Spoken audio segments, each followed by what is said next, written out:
Hello there, this is Marissa with Marissa Moments. So I have a message for you. Now this came through a vision that I actually typed up. Now this was back in November 29th, 2023 at 6 a.m. I'm going to be reading, so bear with me. Now the topic of this vision was temptation.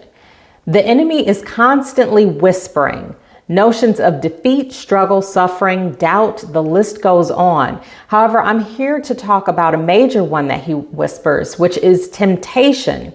You see, temptation is more than just becoming enthralled by things or another. It is distraction. It is covetry. It is a means by which we find ourselves slowly heading into detour. Then, by the time we awaken to the truth of our actions or plight, we recognize that we've gone so far off course, it takes years to get back on track and recover. Yet and still, God doesn't abandon us. He never even stops speaking redirection into our hearts.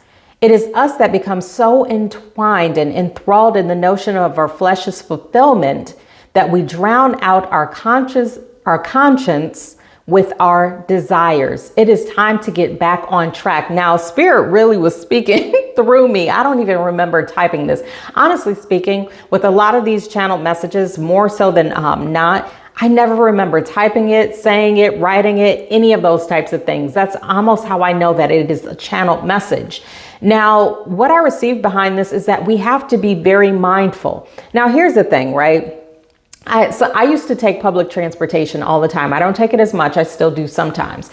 But whenever I was on there, I came up with the theory of those who are listening to headphones, earbuds, whatever it is, AirPods, whatever it is, right?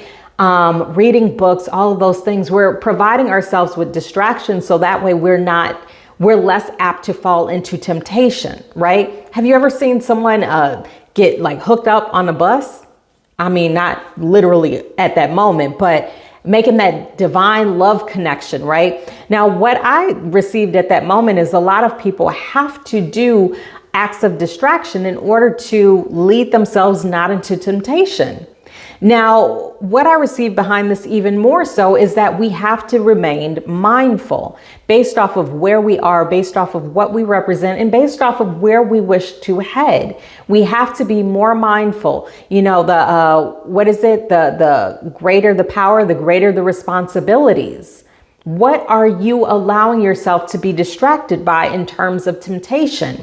We have to remain mindful. Well, I mean, you don't have to. But if you're on this journey, you should remain mindful, remain diligent, because as you know, very well so, all it takes is a temporary small moment of distraction and temptation and giving into that temptation to lead into a lifetime of regret. And God doesn't want that for you. He doesn't want it for me. He doesn't want it for anybody. So just remain mindful, thorough, and on your path, focused. And that's it. Tomato.